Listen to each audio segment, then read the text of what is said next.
Here we are at SRL 360 for the second episode of season 5. We have lots of talk to talk about tonight, and I'm joined here by Joshua Butterfield, Tim James, Lachlan Martin, and we have a special guest here tonight in Jack O'Neill. How are you all, lads? Good, mate, good. Pretty good. Yeah, going well, mate.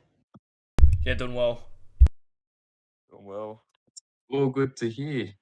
Um, got a lot of round one games to recap. The first one we had was the Parramatta Eels taking on the Newcastle Knights, which the Knights came away with a grinding victory over the Parramatta Eels.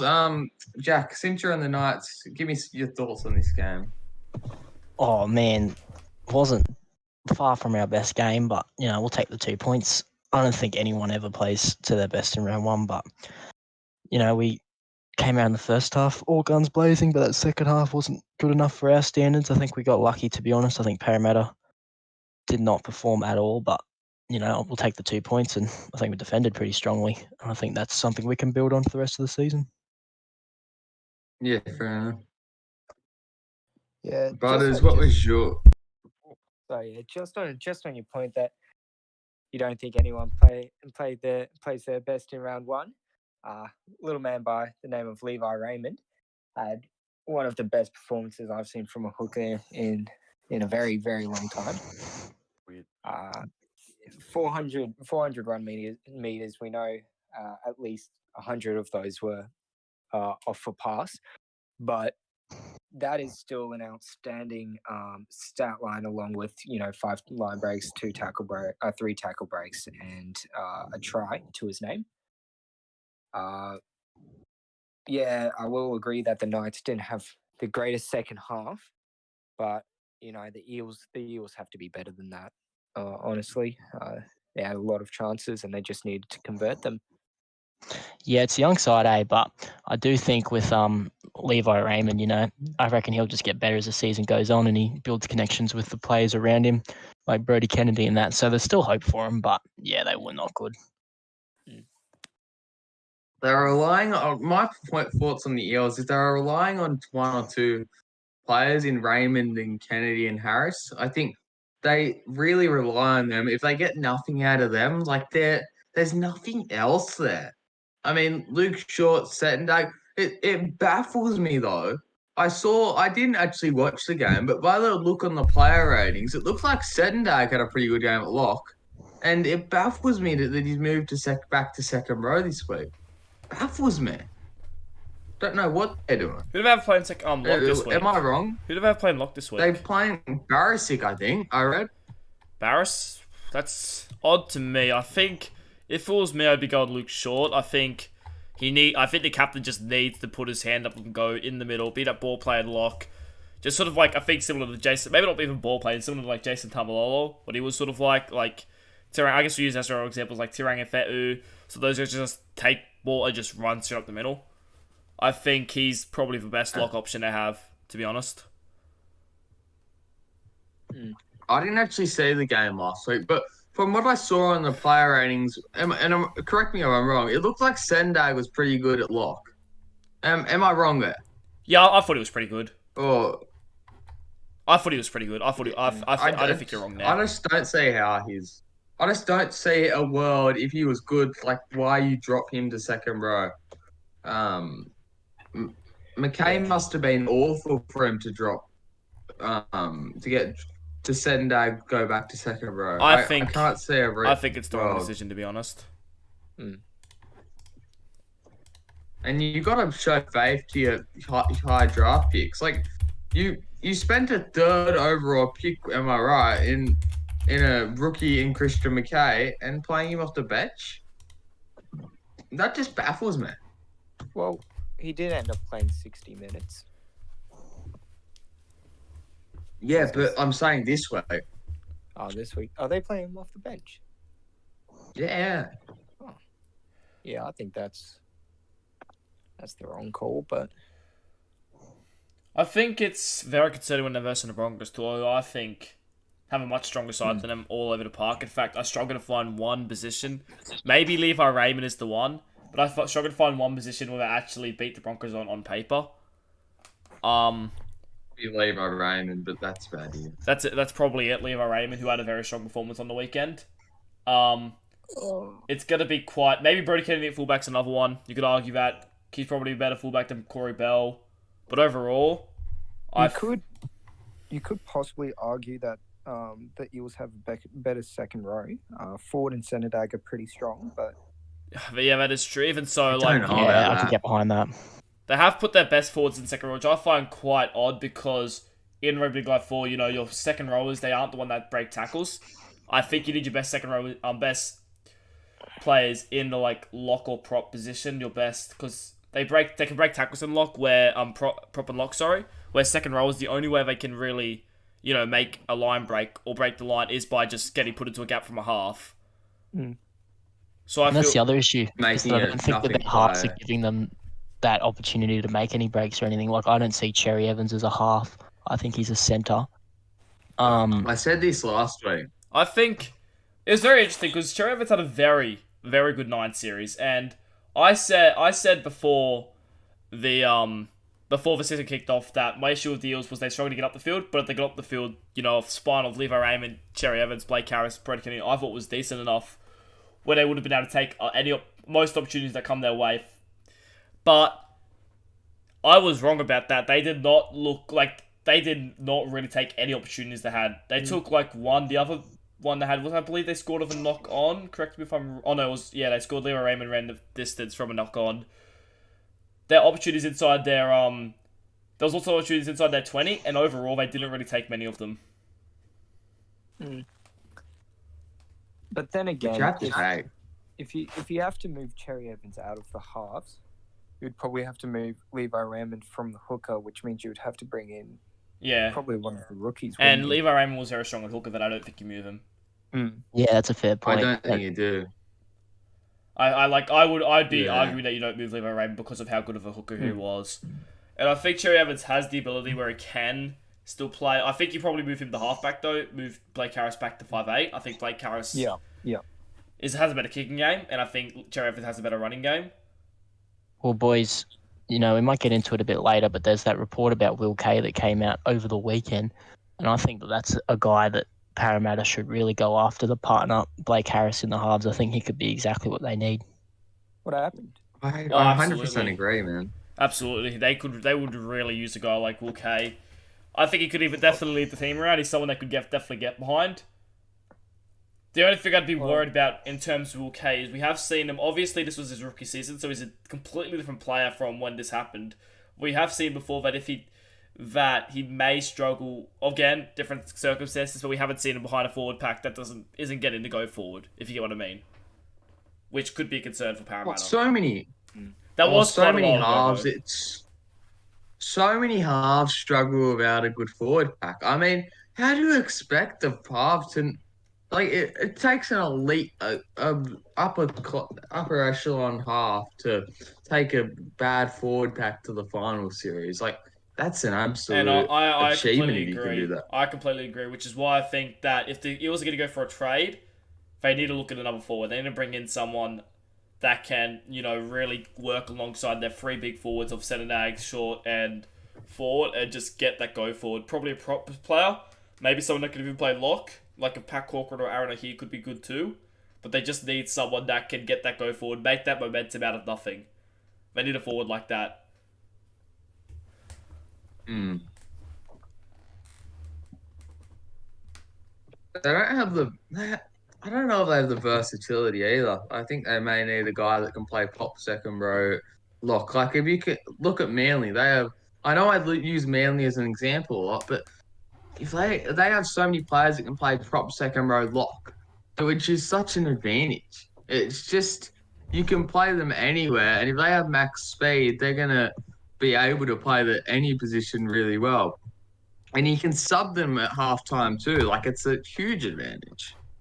Like you can sub them, swap one to second row from prop. Huge advantage in my opinion.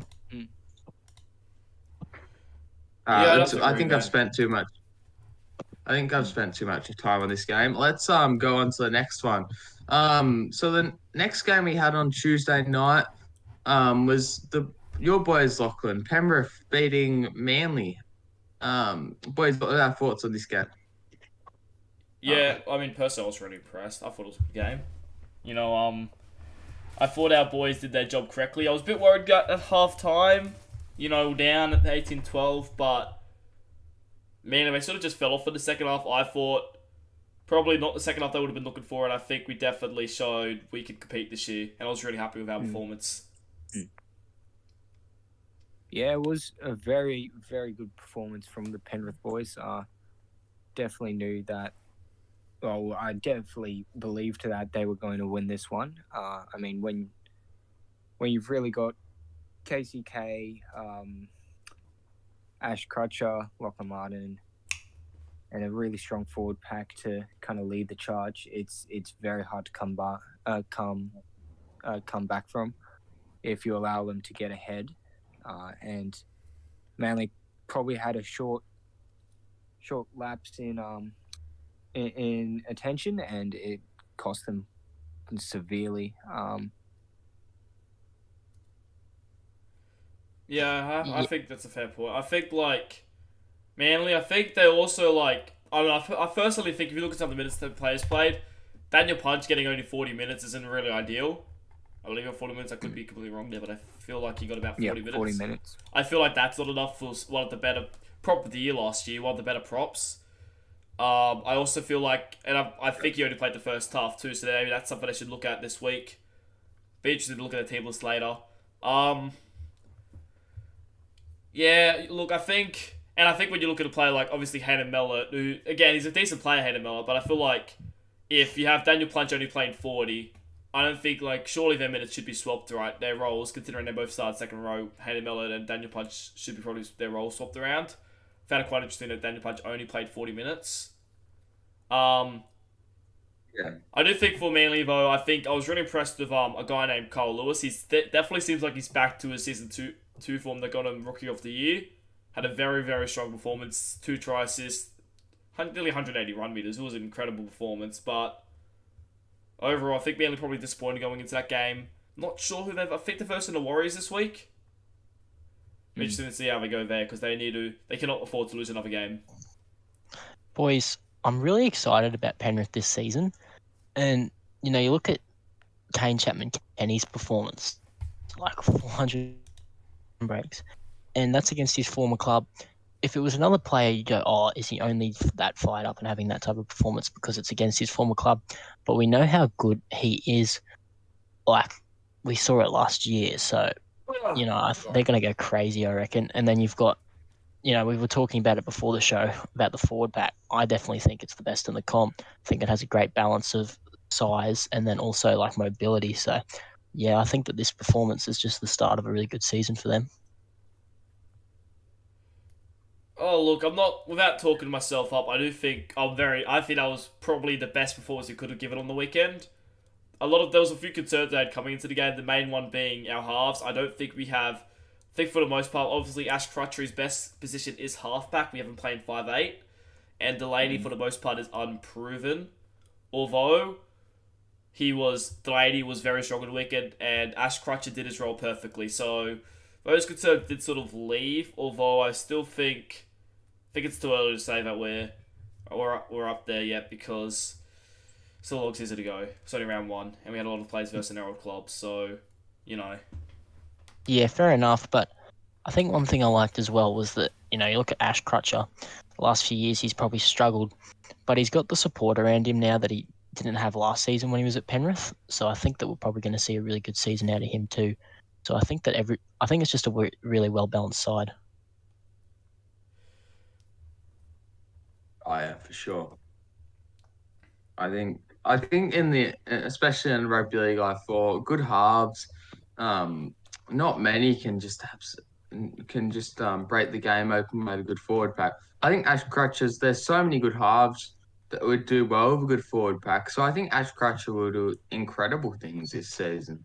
Yeah, I think he'll hopefully for his sake, I think he'll break out in the SRL if he hasn't already. I think he's going to have a huge season.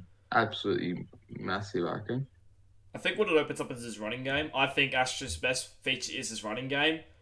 You know, I think if we can sort of get him that early ball, that he can sort of just do his thing, then we need to just make sure that happens, because otherwise, you know, he's not the biggest player, Ash, but he definitely has a lot of courage, and his running game is definitely by far his best aspect of his game. You know, 95 speed, you can't knock that down. He's very quick.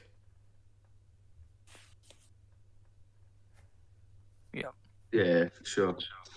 So Manly, I don't think that's a huge knock on them. I think they'll be able to recover because they've always got a plan. I mean, I think they should do well this week. Who have they got? Warriors. The Warriors. Warriors? Which the Warriors are a whole other issue. That'll be interesting. In fact, that's a good segment to turn on to our next game. We have the Raiders and the Warriors.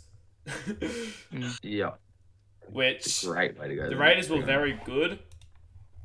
I'm not sure what happened to the Warriors though. They were they were something. I think this shows where the Warriors are at right now. You know, they over the off season, they did value loyalty more than trying to create a premiership winning team. You know, they finished last season barely scraping the top 4. And whilst the other teams were at least trying to improve, they lost arguably one of their best forwards in Logan Strange, and still thought that they could somehow didn't gain anyone. I didn't think. Yeah, they didn't gain anyone, and I think that's really where they went wrong. Was over the off season. I think with the team they had, they did the best they could, but wasn't enough. Yeah, look, I think I'm going to sound like a broken record here because I've mentioned this on a previous episode before, but the Warriors, they're sort of they've disguised success, like making finals, and it's sort of disguised them that they're on the right track, even though they only won 3 games. I'm very worried about the Warriors this season. I think they could be in for a very, very real shock of just that there needs to be some sort of change down there. They haven't like really the Warriors haven't had a good season in my eyes since season 1. Like last season, they may have made finals. I don't think it was a good season. I've said this before. It wasn't a good season, and it started with this 38-8 loss, which, you know, the Raiders, they have a good spine. I'll give them that, but overall, their forward pack is definitely a lot weaker than other seasons, and the Warriors they never really were in the game.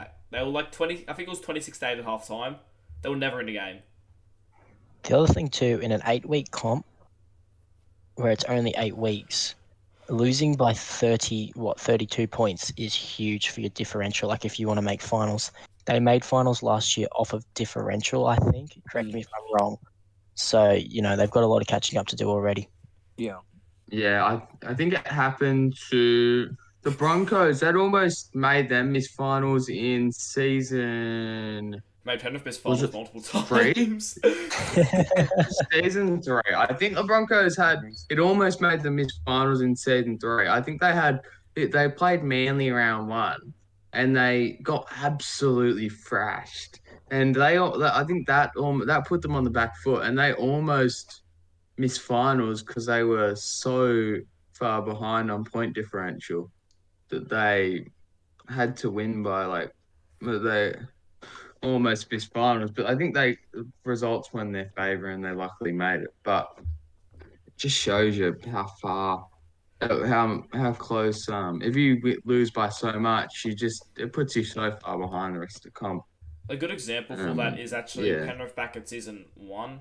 You know, we lost to the Rabbitohs 42-6 in like round 4 or something, and in the end, that ended up being what cost us. Have we even just lost like, I don't know, 42-30 or something, like just like by that little bit less? I think we ended up missing out on finals by like -10 or something, like we're 10 points off.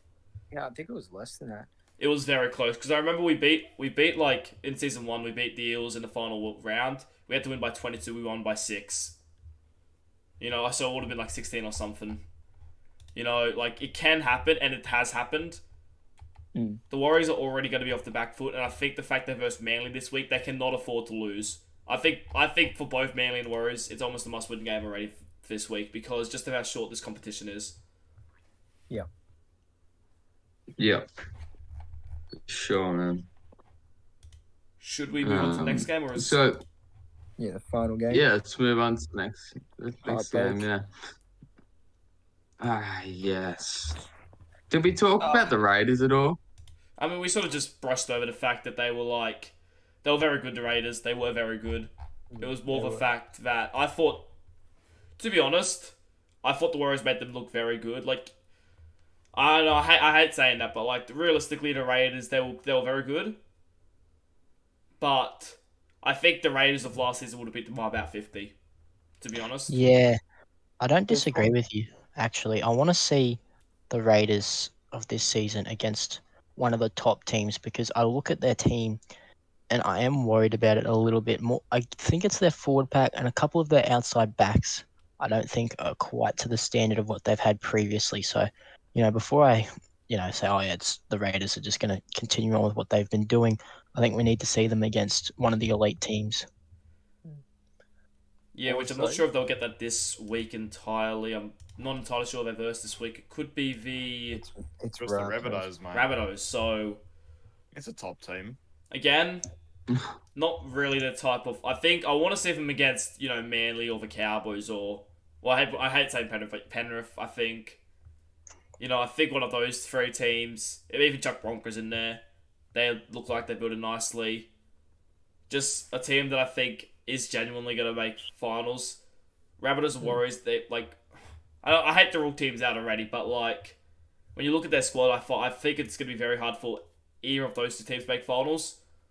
Well, you got to remember, like, it's no indication, and we'll go into this more in a second, but the Rabbitohs only barely lost to the Broncos, and in the end, it came down to a part of the simulation where we're always going to have mishaps, but that's what the game really came down to. What I want to point out. Saying that the Warriors, that the Rabbitohs are already ruled out is. I'm not saying they're necessarily wrong. I'm just saying I think it'll be very hard with the squad they have, and I think even on the weekend it was proven right. The Rabbitohs really struggled to get outside their own end, like really struggled, and I think that's going to be the thing. I think in fact they'll be very similar to what I thought the Eels would be, where if they get inside their own 20, give it an opportunity. They'll be able to strike with their good outside backs and backline. But I think they're going to struggle to get outside of their half due to their weakness in their forward pack, which I think is a very real weakness this season. Like, other than O'Hare, maybe Mason Ravi, other than those two, you don't really have anyone in that forward pack.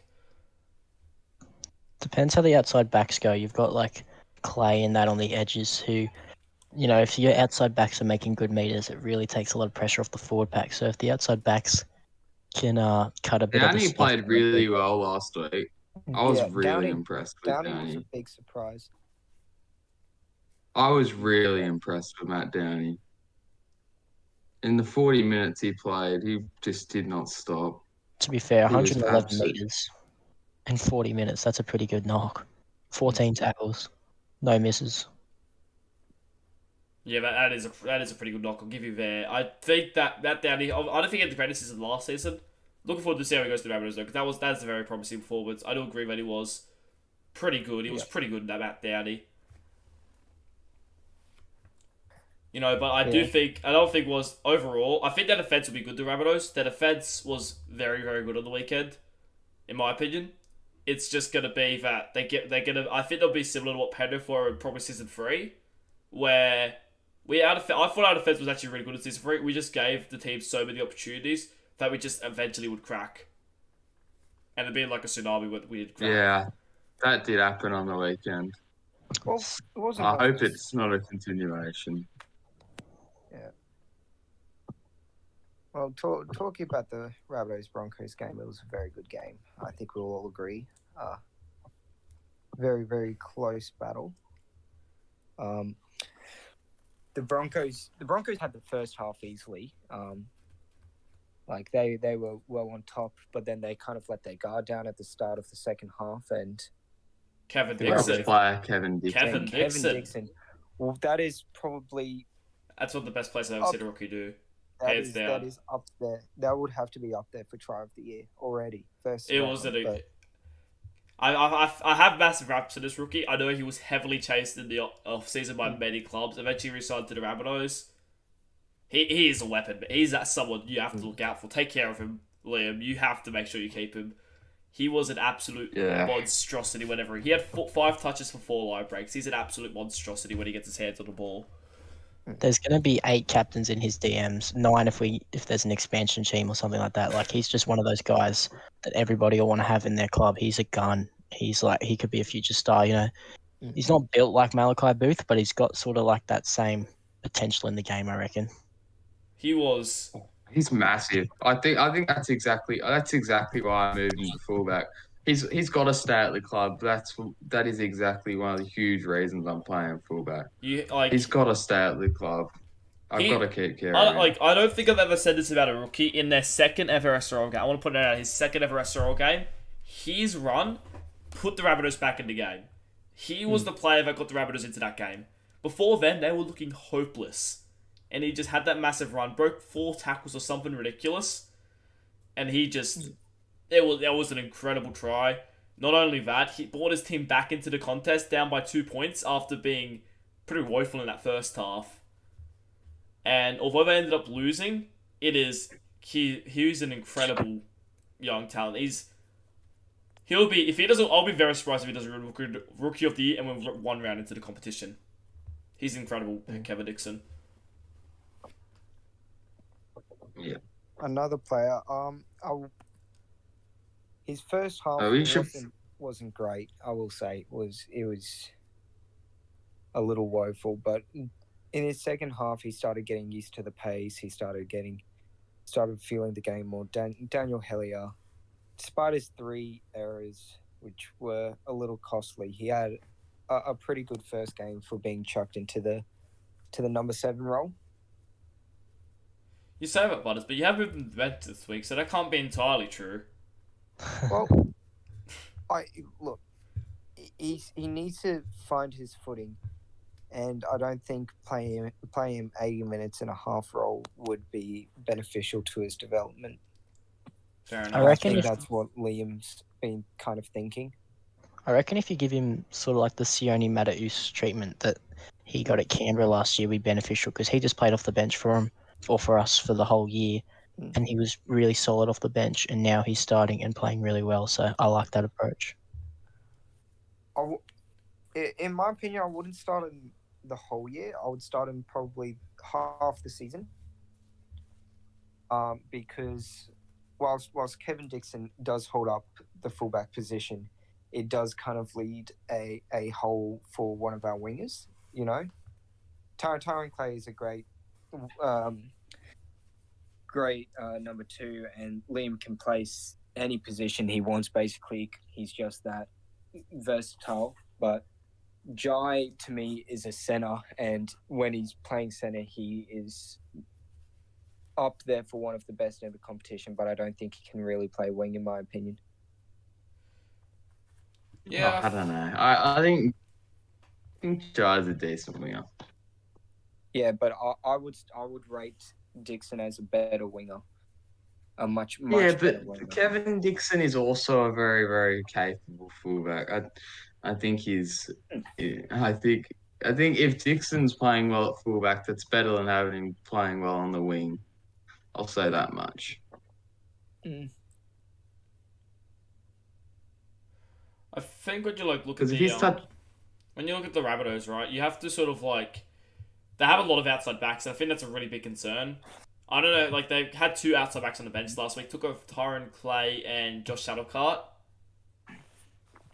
You know, I think with Tellier, you can sort of bring him on, play him at lock a bit. You know, there's more versatile options for where you can play him, having Hellier off the bench too.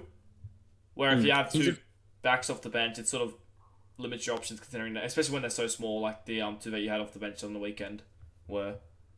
And yeah, just on that point, yeah, I didn't really think about that, but yeah, being able to possibly play him in the lock position. I know Aaron here definitely at the moment has the lockdown Cole, but having someone who can kick with his speed, and he naturally a decently tall player in general. Having him be able to come off the bench into the lock position and maybe move around Aaron here, if wanted, if needed be, I think that would definitely benefit us.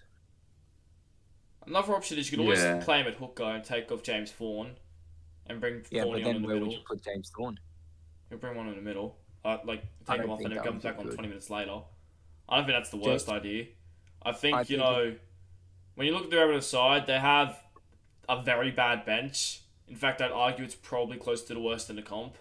Probably the only one I'd say that's up there is probably the Warriors having 3 props off the bench that are pretty much rookies. They're gonna have 2 bench utilities in 16 and 17. I think it's a big weakness of having a bench forward that can play 16 or 17. And I think that's one of the main issues I see at the Rabbitohs, to be honest. I think they really need to get someone else in there that can just play. I don't know. I need to know why you guys drafted another rookie outside back. You did not need them with the Yeah. We amount of... could. Liam. I got hell yeah because he has chemistry with Richards, and we needed a half because I thought that we could I had different plans myself because I thought that the positional changes were happening, which stuffed me out. I do Also, think. Sorry, Butters. sorry.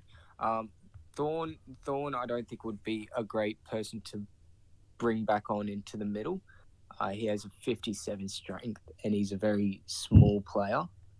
I think a lot of the forwards, even coming off the bench for other teams, would target him severely, and he would be what's it called? Liability. Liability in defense. Oh, I don't think so. I think Thorne was very good on the. To be honest, I think Thorne was pretty good in defense on the weekend. Like, I think he smashed a prop on the weekend, if I'm not mistaken. I think he put someone flooding their ass by himself. Like, he can defend well. Thorne is not a liability, but maybe he could be if he's running the ball like at like having to do those tough runs. Maybe that's when he's a liability. Yeah, I wouldn't be having James Thorne bringing the ball back, but I do think that he's pretty sound. The way I see South Sydney this season, right, and this is how I've seen them since the moment last season ended, is that it's a changing of a guard in a lot of ways. Like they're pretty dominant for a long time, made 2 grand finals and stuff like that, but now they've got a new captain, they're bringing in a new side, and I think I back you boys because I think you're gonna build another really strong roster. I think similar to what the Cowboys did. I think they took a bit of time to get that right roster, but now they've got it, and you just look at where they're at, and I think you boys will do the same thing. I think if you just get a couple of big name players in and around the solid squad that you've got now that are really good defensively, I think that we're going to see big things from them soon. Yeah, I think certainly. I've got plans to add a couple big players, but we'll see how it goes. But congrats to the Broncos. We should be getting on to them. Congrats to them on their performance. They played pretty well. I was really impressed with Jackson Allison. His class as always. I thought he was really good. Like Allison was just insane. Like he's so fucking good. Sorry, my bad. Was my bad. Players was pretty good on the wing, I thought. But they didn't. Rabbitohs did kick to plays wing a lot. Kelly didn't get many opportunities. It left Joey just absolutely stuck on the wing without any ball, pretty much. and they're gonna have to find a way to integrate him to the plans. If no one's gonna kick down to him. I was really surprised that Logan Guys was shut down as much as he was. Dustin Richards had his back, had his number pretty much all night. I thought, like, I think Richards only once let him through or made him make a run, a big run. Like, Yeah, to be honest, I was actually like He's good. really impressed with Austin Richards. To be honest, I thought he was very, very strong when he got his opportunity to take some runs. I thought he was definitely a workhorse, and overall was definitely someone to, you know, watch out for. He had a very good game. I think Dustin's one of those second rollers. You know, we've seen it a couple forwards similar to him that come into grade, and they're just solid for the first few weeks to the first sort of season, and then I think he's going to become a really good forward in the next couple of years. I think he's got a lot of upside. Yeah, I think that the Broncos, they're going to be a really good side this season. They're going to, they got Corey Bell. I don't think he'll be as quiet as Bell was quiet for most of the game until he scored that last try. Props to him, man. Really good try for him. Williams, I think he's slowly going to find his form. I think he'll be pretty good for the Broncos. So, yeah, I think they've got a really well balanced side when I look at the Broncos. They'll only gel more every week with the rookies coming in, and I will say this, I am kind of worried about Corey Bell in terms of the fact that he was quite quiet. I really expected this to be sort of a game that he'd really get up for. He'd sort of, he'd want to prove his stance at fullback, really lock down that fullback position. And although he scored the game when he tried, for the most part, the Rabbitohs just handled him like any other fullback, didn't really do much. And we know that he does have the footwork, he does have the size to sort of just, do what other fullbacks do. And honestly, I was quite surprised that he didn't really do as much as I would have expected from Corey Bell. Does make me question, Broncos have a lot of fullbacks at their disposal. Joey Kelly's an option. Sam Herbin. Two very capable options. I wonder how long, if Corey Bell can't activate what the form we know he has, I wonder how long the Broncos wait. Yeah, look, Yeah, I wouldn't it's an mind interesting- seeing Herbin at fullback and Bell on the wing, because I think Bell was one of, if not, no, I wouldn't say he was the best, but he was definitely one of the top wingers last year. But I think you definitely give him a few more weeks, because I think he definitely can translate his form of last season to fullback. I couldn't work out whether it was the Rabbitohs' good defense or it was just Corey Bell just couldn't find ways through. I don't know. I couldn't work it out why he wasn't. Something I think the Broncos should at least consider if, Corey Bell can't find his form is a back combination of Corey Bell and Joey Kelly, or even Bell and Justin plays based off what we saw on the weekend. That is a very good back line. Having those two at the back. The back, because kick returns are so vital in this game. You need to have a good kick return. It sometimes determines how good a set you're going to have. Having two wingers that can make massive kick returns, plus, having Herbin probably going up the middle, that could be something that the Broncos should at least look at doing.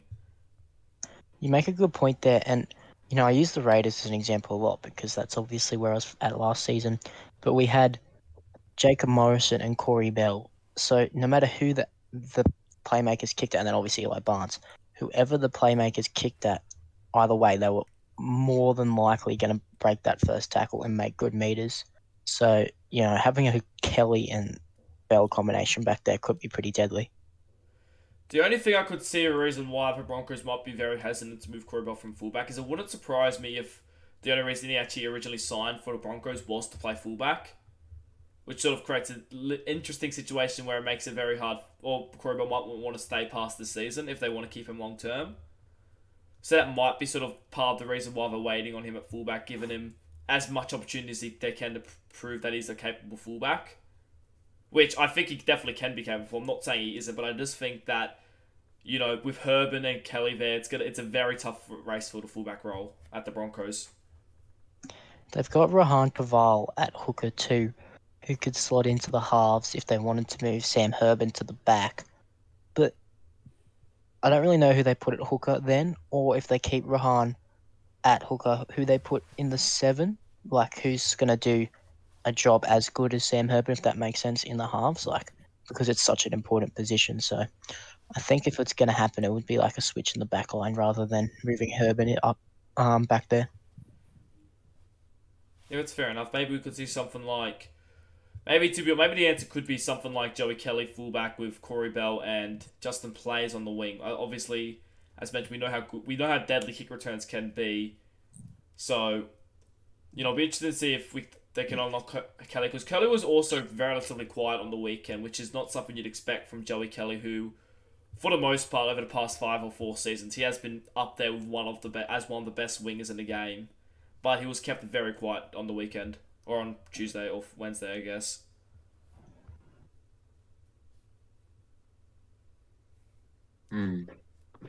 Yes. I think Kelly's been quiet for a little while, to be honest. I think when he moved to Manly, I sort of went, oh, here we go. He's going to go crazy. But he never really... He didn't... Not that I could remember anyway. He had didn't really have any big performances for Manly. Maybe that's because they had Malachi Booth there and he was new to the team. But, you know, I think that he might be in a bit of a purple patch at the moment. But, you know, it doesn't take much for Joey Kelly to come back and have one of those big games that he always has. Yeah. Sure, man. I think another thing about Joey Kelly is he's a match winner. I think there's probably 3 or 4 matches you could find. I know he's done one for Australia. I think he's done one for Queensland too. Correct me if I'm wrong. Where he's just won the game off a massive, just a big play. He's just won the game. So that's another thing about Joey Kelly. He can star in those big moments.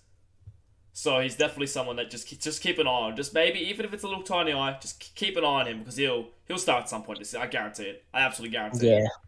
No, he's always a threat. And I wonder if... Do you reckon moving him to fullback would unlock that more, or do you think he's better on the wing to stand up in those moments? It's a tough call. I think definitely for the moment you keep Corey Bell there. I don't see a reason to swap him for Joey Kelly unless you're wanting to get a better kick return, guarantee you have that big threat. It just depends if Kelly's struggling to step on, on the wing. Does that mean he struggles to step when he gets his hands on the ball at fullback? I don't know. That's something else.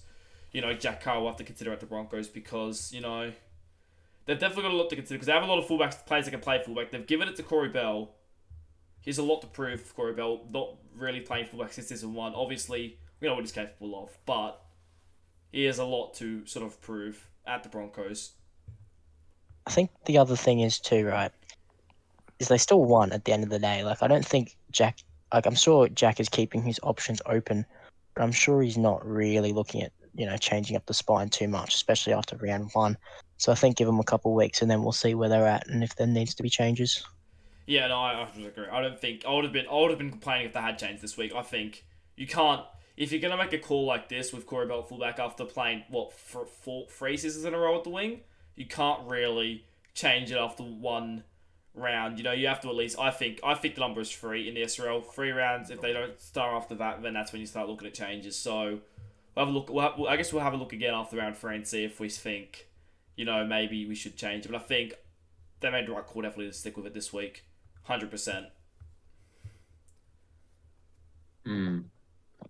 Alright, so we move on to a bit of the news that came out last week around the league. Yeah, I think that works.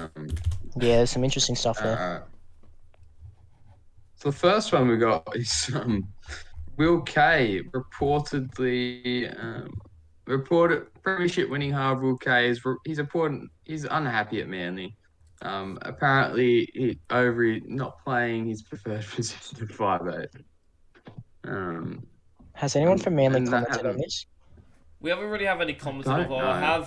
I've spoken to Will Kay himself, and he's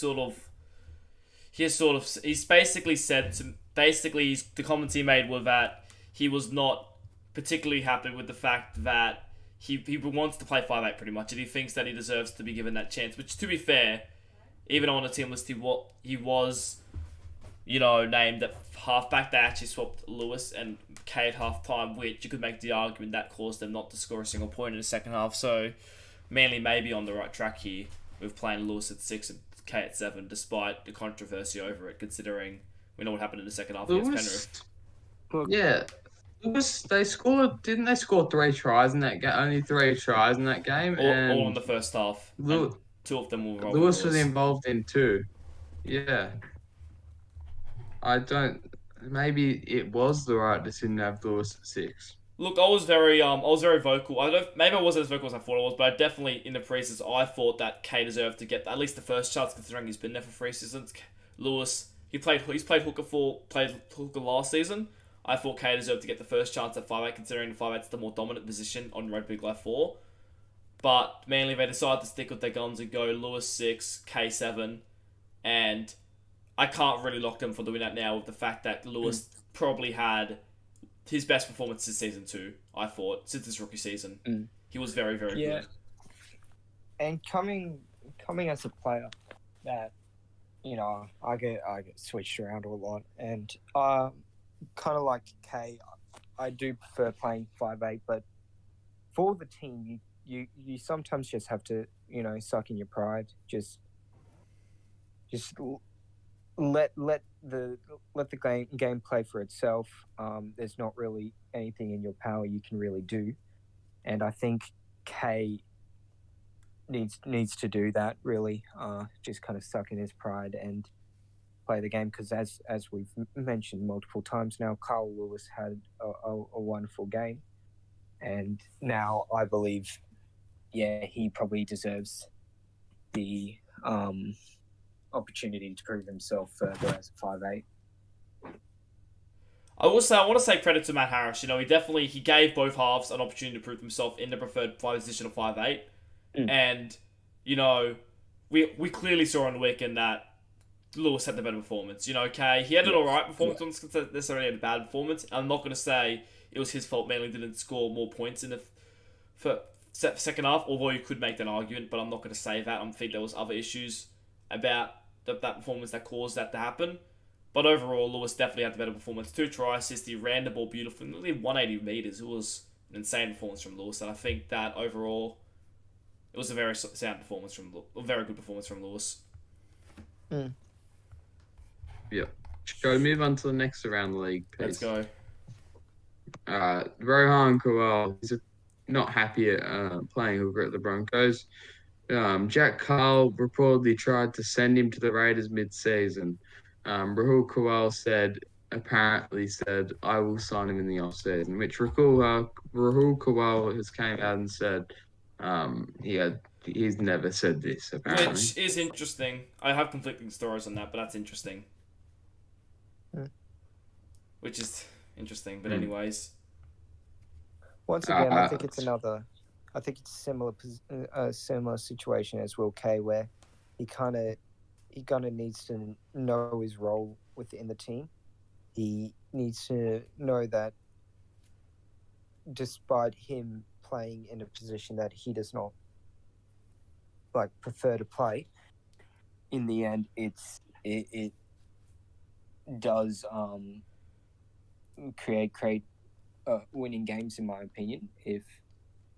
Because if what's his name, Kowal decides to go elsewhere, I don't think he'll find many teams that will take him for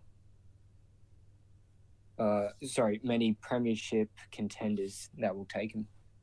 Timmy, are you still here? Yeah. Are you boys? Tim's just doing his own thing. Are you boys keen on him? Would you guys sign him? What's your thoughts on that? Nah, we're not keen on him. Oh, well, at least I'm not keen on him. I don't really see the point in, getting him when we have... Are we talking about Rohan Kowal? Yeah. Yeah, I don't see the point in getting him, to be honest. We got me at hooker, Charlie Rossini at hooker, and then we got Sione Mataus, Luke Thompson. I don't know where we would play him, to be honest. Because we've already got bench players, so, I don't really see the point in having him. So, Raiders don't really need him. It is interesting. I do see why the Raiders would want to go after him, right? Considering they have, the fact that obviously Matt Uls, he's inexperienced, unproven, Rohan Kaval, Premiership He's winner. alright. I mean, yeah. I see why, but mate. On we've top of promised- that, we he's his have brother. We've promised Sione like a spot, so we don't want to sort of mess that up. But don't take my word, alright? This is all I'm saying. Ask Rahul what's going on, because I haven't heard anything. But I'm saying we don't need him. I have, it is interesting. I do think, I personally, I could see the reasoning behind it. Obviously, depends on how Matt goes this season, but I could see the reasoning why the Raiders would want to go after him. Yeah. I do think it is also very interesting having Rohan at hooker, considering, we know how good he has been in the halves. Although I do want to point out, it is quite interesting that he was pretty much the first player the Cowboys did want to let go when they realised they had too many silvers, so maybe he's not as good as what we thought he was. Or at least the Cowboys didn't rate him as highly as, maybe some of us did. The other thing with Rohan is he's always going to be linked to Canberra because Rahul's there. Yeah. Like, it's happened so much. It's been happening since season 2, bro. Like,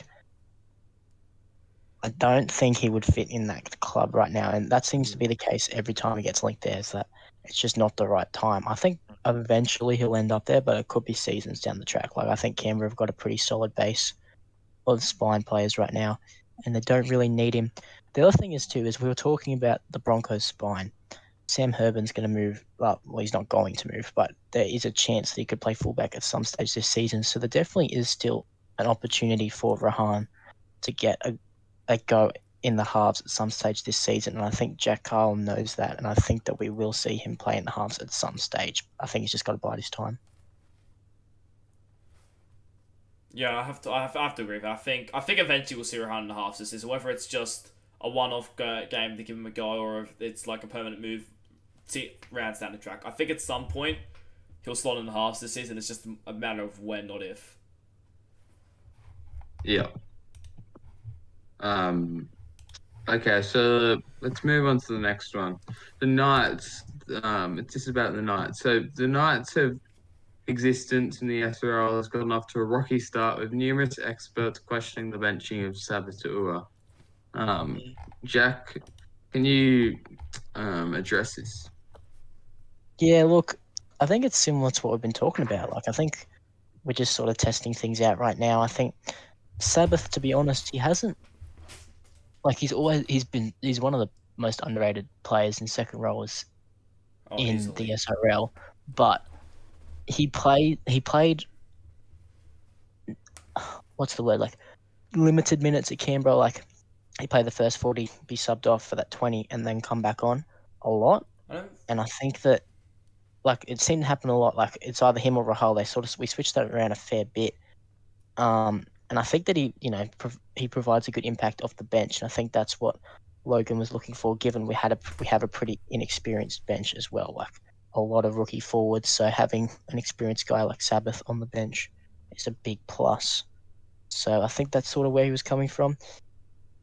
But I think he performed pretty solid on the weekend. I would probably start him over the next few weeks, but Logan's calls, we can advise him, but I think he's got a real plan in place for every player, including Sabbath. So yeah, to be honest, when I saw Sabbath was on the bench, my first thought was actually he must be inactive, right? Because I just refuse to believe the fact that you'd play a guy like Sabbath off the bench, because I think he's one of the premier second rows on the bench. In fact, I was very shocked. I see the thinking with very weak bench. I see the thinking there.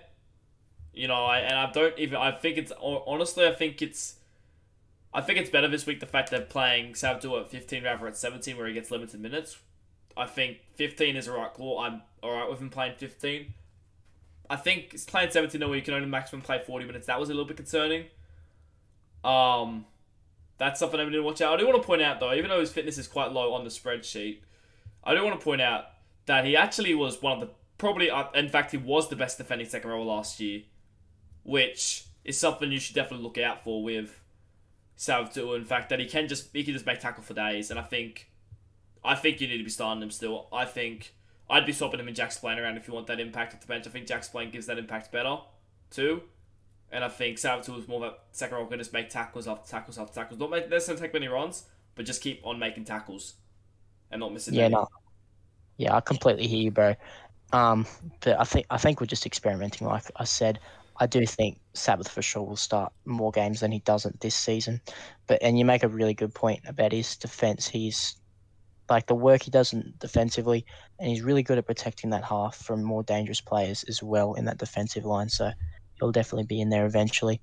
And he's pretty active. He isn't really active in the chats, but he upgrades every week, so there's no problems there. Yeah, I do think Sabadell has to start at some point, and I'll be, as I talked about with Rahan going into halves, I think with Sabadell starting, it's a matter of when, not if. He will start eventually. It's just when they sort of want to bring him in, because he is someone that they have to, you have to look out for. He's a very, very talented player.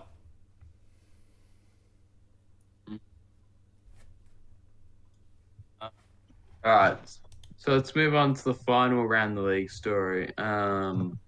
We've got the Blake Harris news. After reports circulated he wanted out of Parramatta, Blake Harris is set to turn down opportunities for a mid-season transfer from Brisbane and Penrith to remain at the Eels for the rest of the season. Wow. Look, I won't believe stuff like this until it's signed official, trade window closes, simply because he's one of those guys that can be known to change their mind a little bit. A bit of an indecisive dude. Yeah. I think only a couple of weeks ago, he was upset because he wasn't playing half, wasn't playing fullback or something like that. So I think we've just got to, I don't think he's 100% staying just yet.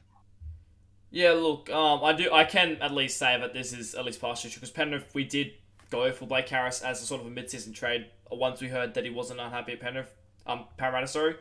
Reason being was, as I mentioned before, I think our halves could be a little bit of an issue this season, and I sort of think that at least Blake Harris sort of would allow Ash to go back to his more running half type game, where he could sort of play half back and sort of just run his game on Blake Harris more for playmaker.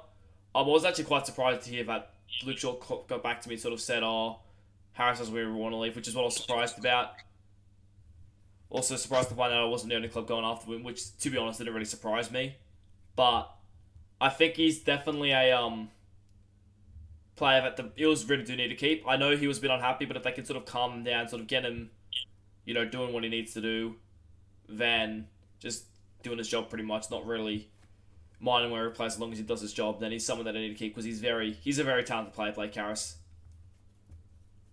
Yeah, he's one of the best young players going around at the moment, one of the best in the game. He's a very demanding player at the moment. I think Parramatta's leadership, I think they have a really good captain in Luke Short, but I wonder if he went to a club with really strong leadership, if that would put him on the right track. If he went to Manly, where it's, no, you're a part of the team, you don't make demands type of thing, if that would be the best thing for him, if that makes sense. Yeah, I have to agree there. Blake Harris, I think that, I think a club like Manly could do him wonders. I think, obviously, Manly have no need for him. They have halves today. They have two players off the bench currently who can play in halves. They have four halves at the club that are realistic half options, plus, Dingo. They have no need for him, but I think a club like Manly, or even the Cowboys, or someone like that, Yeah. are very, where the captain's not you type thing, could definitely do wonders for Blake Harris's career. I think the other thing is, at the Cowboys, although Chris Lord's the boss, there's a lot of senior voices there, setting standards still, Damien Moana's obviously the big one. Whereas at Para, Luke Short is the main voice. Attila does jump in every now and then, but Luke Short's the guy. I think it's Anthony McDonald that's sort of been jumping in. Yeah, but he's not still really a young as big player. of a voice. Yeah, he's not, and it's not like he's a big player, is it? Doesn't have the reputation that Damien Moana has. Yeah, I 100% agree. Yeah, I think they're going for a huge rebuild, and they've been going through it for a couple of seasons. I just think they need to figure it out.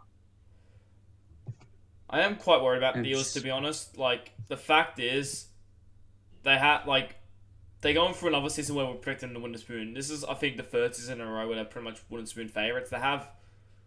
They don't have a forward pack still. They're still taking the Warriors approach with sort of just going after, like, re-signing players if they want to stay. But realistically, they needed to go after a big fish this season, a big forward, get someone in. You know, they could have thrown the hat in the ring for, obviously I'm glad they didn't because we ended up getting it, but they could have thrown the hat in the ring for a guy like Callum Irwin, who was pretty much kicked out of the Cowboys. Robert Momothan was another one they could have gone for, obviously both Cowboys, but, you know, Savith to Ua, but they realistically just didn't. And it's obviously, the only forward they got was Jordan Ford, which is very disappointing for my liking. Thing is, Lockie, we don't know if they went for these players or not. They could have been chatting That's to every true. player in SRL. Can they attract players? That's another thing, yeah. I never think Like, about that. can they get these big names? Like, for all we know, they've reached out to Robbo. They reached out to Daniel Punch when it was unsure if he was going to be staying at Manly, and they got turned down. You know, so I think they need to land some big fish so they can attract other players to the club.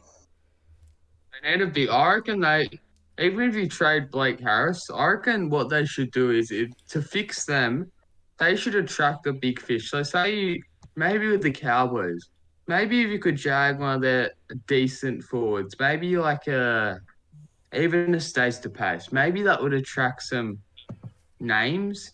I've- Um, I wonder if I think they have had landed Brody Kennedy earlier in the off season, if that would have helped them attract more players. Because everyone knows what sort of skill Brody Kennedy. Obviously, they didn't land him until after the re-signing window had closed. They didn't sign him until like a few days after the signing window opened. I wonder if they had got him earlier, that would have helped attract a few players to the club. Yeah. If they're gonna get a big name in, I think it needs to be a big name and a big voice, like a leader of the club. You know, someone that can take a bit of pressure off of Luke, because at the moment, like I said, you know, there's other guys that are vocal, like we talked about with McDonald. Oh, off. bloody hell about this. Yeah, but like McDonald's vocal and shit, but he doesn't have the reputation that Luke Short has. So if you got, obviously they will never get Matthew Harris, but if a guy like him came in, he'd take the pressure off him, and then, you know, they'd bounce off each other and still attract players. So Yeah.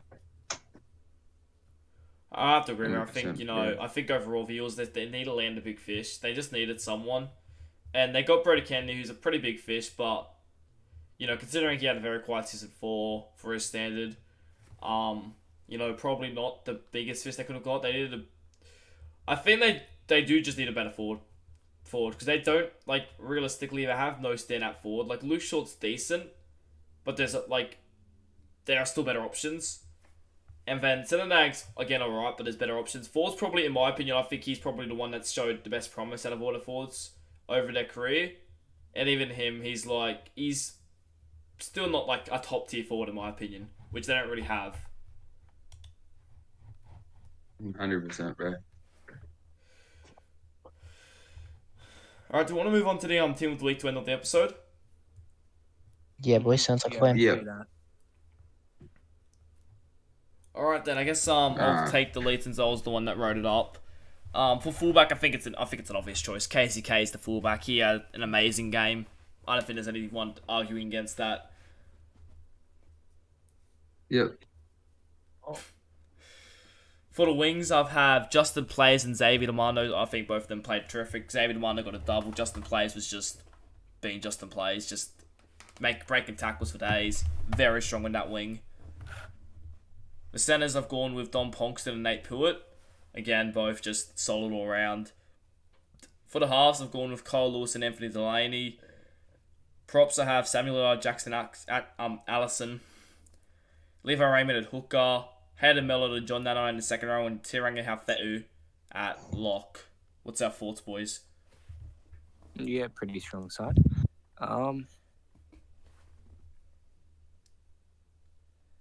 Yeah. Was John Nano really the strongest option in the second row? I thought he was very strong on the weekend. I thought he was easily the Warriors' best player. Easily. I know they got smashed, Yeah, but but- I thought he was the best option.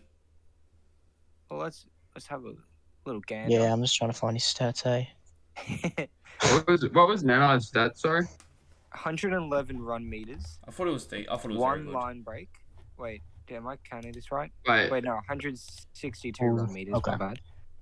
2 line breaks, 3 try. errors, a penalty. He had free Oh, try Eagles free errors. try. I may have, when going through the stats, I may have missed the 3 errors, but just ignore that part. I think there's better options. Yeah, I would have put up. Who was it? Richards had a decent game. It was someone that I saw. 197 I run wouldn't put meters. Richards. I wouldn't put Richards. 197 run meters. He was That's pretty good, damn but- good. Yeah, that's decent. I would have given it to if we're picking someone off that game. I would have given it more to Seamus Wilson. 60 Seamus minutes, Wilson. 160 run meters, no missed tackles, 3 line breaks, no errors, no penalties. Yeah, okay, that's a decent knock. Yeah, pretty good. Just having a quick look through other teams just to make sure wasn't really any other picks.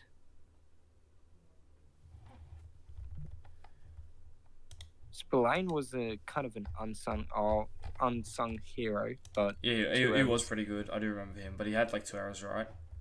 yeah, I would have given it to Seamus Wilson. Yeah, that's probably fair. Only just a quick mock-up. I think John Nana was very good for the Warriors, though, and so was Hayden Millett for the Seagulls. Although he only ran for 81 run meters, he had like 22 tackles with no misses. That was very impressive for me from Hayden Millett. Yeah, Without those errors, he was easily the best second row. But with them, it's then becomes debatable. Yeah, fair enough. Yeah. That's fair enough. There's a lot of pressure on Nanai. Hey, like not too long ago, he was the guy. He was the forward. He was the alpha male. You know, he's been talked up a fair bit this off season by some Warriors players. But I think this is a make or break year for him, because if he doesn't show much, you know, it's probably been about 3 seasons since he was at his peak, and you know, maybe the Warriors need to start looking at other options in the forwards, bringing some guys across the ditch. Yeah. Like, I hate to say that about a I think- season 1 vet. He's a gun, but you know. Yeah, he hasn't really been at his top flight peak performance in a while now. You know, and he definitely has the stature, like the build. His play is a very strong player, 80 speed, 99 tackle break, 99 strength. It's just they've struggled to get the best out of him. I wouldn't be surprised. Obviously, Corcoran there. You know, it's very hard for them to do this, but I wouldn't be surprised maybe if they give him a go at lock. Just sort of in the middle. Similar to what we were saying about Luke Short. Obviously, Corcoran's very talented, so it's very hard for me to argue to move him, considering how well Corcoran's been No, going. it's been Barner. Barner was playing at lock. They switched last week. them at halftime, Corcoran to lock still. I did that. Yeah, with a bit of like a freeway swap going, but you know, the Warriors, like, I think maybe having Nanai at lock could be something they look at doing, getting more ball just in the middle, playing big minutes. Has he played much lock? I don't think so. He hasn't played much second row. He's mainly played off the bench at prop, but just in general. To be fair, they had Logan Strange there pretty much the whole time. Logan Yeah, Strange and that's Paddy true. Corcoran. That's pretty hard to break into that lock position. So I wouldn't mind seeing But him there. Nenai's clearly, to be fair, I think Nenai's, he's close to on his day, he's close to the best player forward in the SRL. Like, hands down, close to the best forward in the SRL. You're saying that you wouldn't pay him at lock I just wouldn't. Don't see a world where you just don't give me a chance at lock. Hasn't it been his doesn't day work for many out- days now, though. Yeah, to be fair, yeah, I just think you got to try him at lock. I don't think the Warriors have ever tried him, gave him a go at lock. No, I agree. The only thing is, it would be a big risk for them to do it, considering how good Patrick Corcoran has been there, which I'm interested to see if they've actually started Pat Corcoran there this week instead of moving him at halftime. No, they haven't. They haven't. That's interesting because Pat Corcoran, he's Yeah, look, I don't see the point in that personally. With Barner being, if you're going to start Barner at lock, you might as well start Nano at lock, to be honest. With Barner being one of the best second rowers, to me, there's no point starting him at lock if you're going to start. You might as well start Nano at lock and move Barner in the second row, to be honest. Yeah, exactly. The only reason I see Nano the reason not to play Nano at lock is if you're going to play, you know, Pat Corcoran at lock.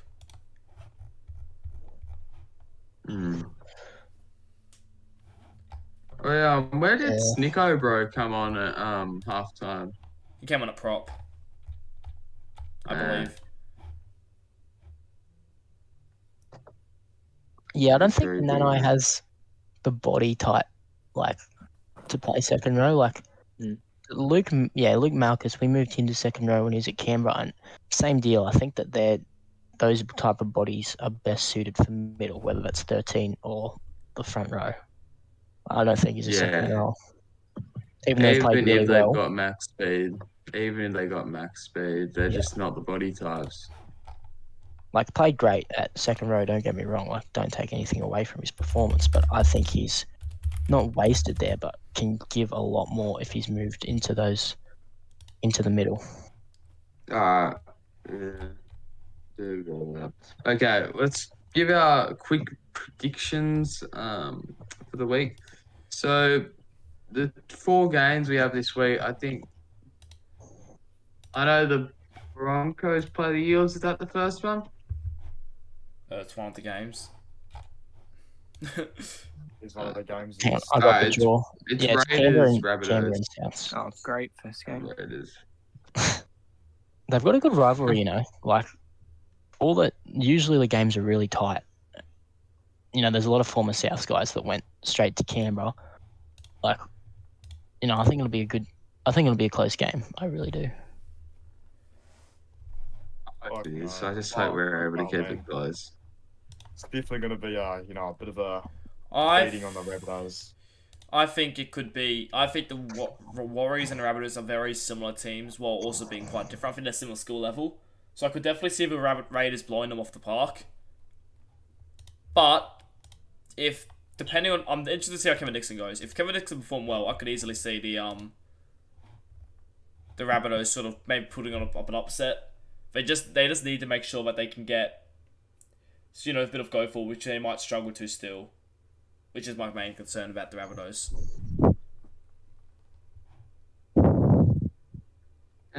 Look, I think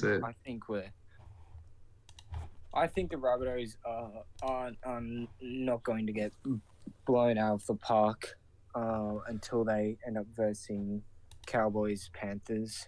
But I see us winning. My heart says yes. My head says no. But I'm going to go with my heart again this week and say that the Rabbitohs do somehow get the win in. Yeah, I'll go with my heart too. I think Canberra. I think that South's backline, excluding Eli Barnes, obviously is crazy, but I actually like South's wingers better than Canberra's. I think that they're a bit more consistent, but I think the forward pack might just be the difference. I don't think Canberra have a crazy forward pack, but I do think it does beat South's at this stage. So I do Canberra, but I reckon it'll be tight, like 1-12. I agree with Jack. Pretty much what he said. I agree with all of that. Canberra 1-12. Cowboys v Knights then. I think Cows, unfortunately, should be. I think this could be. I'm sorry to say this, Jack. I know you're here, but I think this could be a hiding. To be honest. Yeah, look, I don't disagree with you, man. I think we're still building, and the Cowboys are so good. They have such a good roster. Like, I would tip Cowboys 13+ if I wasn't. They may not be the best team on paper. They're probably the most well balanced team. The Cowboys. Yep. Yeah, they have no weaknesses at all. Like, they have a strong halves combination, a strong forward pack, a strong outside back. They have a strong spine. They just have. I don't really see a weakness at all on that Cowboys side. And even though I wouldn't say they even have like the best of anything in terms of their spine, their outside backs, their forward, but I would say all of them are like second or third best. Yeah. When you say they have a strong halves combination, I would disagree. I would say they have one really strong half, and then Kieran Wells, who isn't very proven yet, is he? A In dummy the- half, in the he is. Dummy half, he is. He's solid at dummy half. But yeah, I'm not too sure about him in the halves. I think this is it's an interesting choice. But as you said, very, very, very well-rounded team. Tyler Mateng at fullback, Moscow and Titera Maxwell, two very strong wingers. Moscow's obviously a vet and he knows how to get it done. And their forward pack as well. You can't really get a better one. You got Chris Lord, Kalsaku, Johnson, Casey Nama, Stace DePace. All of them are very well respected forwards in this competition. And I think, sorry, Jack, you got work cut out for you this week. Nah, man, it's gonna be a tough one.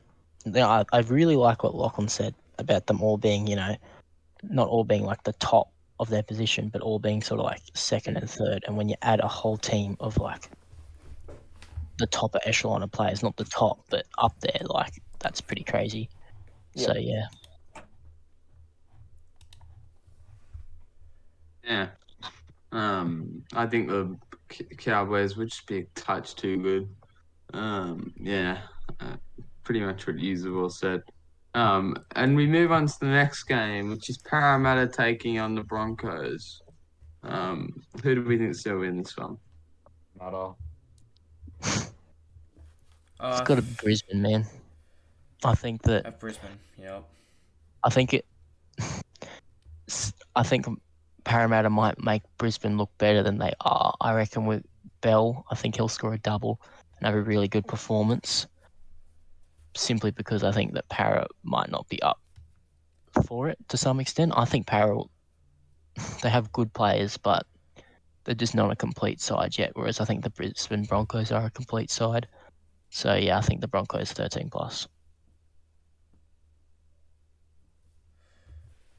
I think this could be an embarrassment for the Eels. I think they're going Anyone else got any different opinion? They're going to get like sort of just run over. To be honest, I can't see what will Eels win this one. They're just, I don't know how else to put it. They're just not there yet. The Eels. I'm sorry. Yeah, sorry. Who are they versing again? Brisbane, 13+ is my tip. I've got 13+ on them as well. Yeah, it's probably 13+. They don't really have anyone, do they? Really, that can kind of spark up their team right now. Brody Kennedy's there. They got Brody Kennedy. Oh yeah, I forgot about Brody. Yeah, he's a good player. But Could have seen there. Luke Shaw. No, but to have that giant bounce back from week one, where they had so many opportunities and blew them all, that can be very demoralizing as a team when you know that the game was almost given to you on a silver platter and then you kind of mess it up. And to kind of bounce back against a very strong Brisbane team will be very hard for them. Yeah. Bro, but apparently, Eels, since I'm tipping the Broncos and I'm apparently not very good with my tips, he's may win. Sure. Let's move on. Oh, shit. Should we move on to the final game? Yeah, let's move on to the next one. Seagulls v Warriors. What's that tips, boys? Again, I think this could be a bit of a bloodbath here for the Warriors. I'm sorry. I think Manly would just be too good. I don't really see... I could see the Warriors maybe putting a little upset. As I said earlier, I think this game, the loser, I think I'm almost ready to rule them out of finals contention. It's just so hard to lose the first two games and go on to make finals in this 9-round competition. That means you have to you have to win 5 of the remaining 7 games out of the team that loses here. If Manly lost, I wouldn't rule them out. But if the Warriors lose, then you'd have to rule them out. Yeah. If the Seagulls actually lose, I might. Just seeing as though It'd be very hard. Yeah, because they still you got to remember they still have to verse Brisbane, Cowboys. Oh, actually, maybe not. They would need to win what? They would 5 out of. They need to win 5 out of their. They need to win like 5 out of the remaining 6 games to confirm it. They could do it with 4 though. They could do it with 4 out of the remaining 6. They could, yeah. It does. I think that would be a 50-50 call there because you still have Brisbane and the Cowboys that you have to watch out for really. And losing to the Warriors would be, first of all, you wouldn't that would be from Nick O'Bro and Joe McCartney, but it would be very demoralizing as it would Originally, I don't think you'd see a very happy Harris. I don't think you'd see a happy Matty Harris if that happened. Originally, I was going to tip the Manly Sea Eagles, but as I've just sort of sat here, I've just had a feeling in my stomach that Warriors are going to win this weekend. I don't know why, but I'm tipping the Warriors 1-12. I don't know. I just have a slight suspicion they're going to do something. You know, just I don't know why. Just something just told me Warriors are going to win this weekend. The game being simmed. Hey, Lachlan. No, yes, that's the reason. That's the reason I'm doing it. Yeah. Oh, I'm sorry. Hey, Lachlan. Yeah. Is this the same gut feeling that? To be fair, I have a lot of wrong gut feelings, so... Yeah, man, you guts is this the same gut feeling about the Panthers making the finals every season? Bro, my gut feeling's off all the time. I never say that I have a gut feeling about Panthers making the season. That's just the real feeling, like this season. Bro, I'm messaging Ollie Pache right now to see if they recorded the game. It would be, I'm not even kidding, it would be really funny if you guys come 5th this season. We won't come 5th, we'll come 4th. We'll come 4th. Trust me on that one. So gut feeling? Gut feeling, we'll come 4th. We'll gut 4th this season, trust me. I'll just say gut feeling we'll come 5th, just so we can, you know, not come 5th. Okay. Gut feeling we'll miss finals. Is that the last game? No. That is the last game. That is the last. That's the last one. Okay. Because Penrith have a bye. Okay. Yeah. Is it Penrith? I thought it was Broncos, wasn't it? No, it's Penrith. Broncos versus Eels. Yeah, Penny. Oh, I'm just tripping. My bad. I think that's it for the episode then. Yeah, boys. Yeah, it is. Good episode, boys. Thank you all for watching tonight.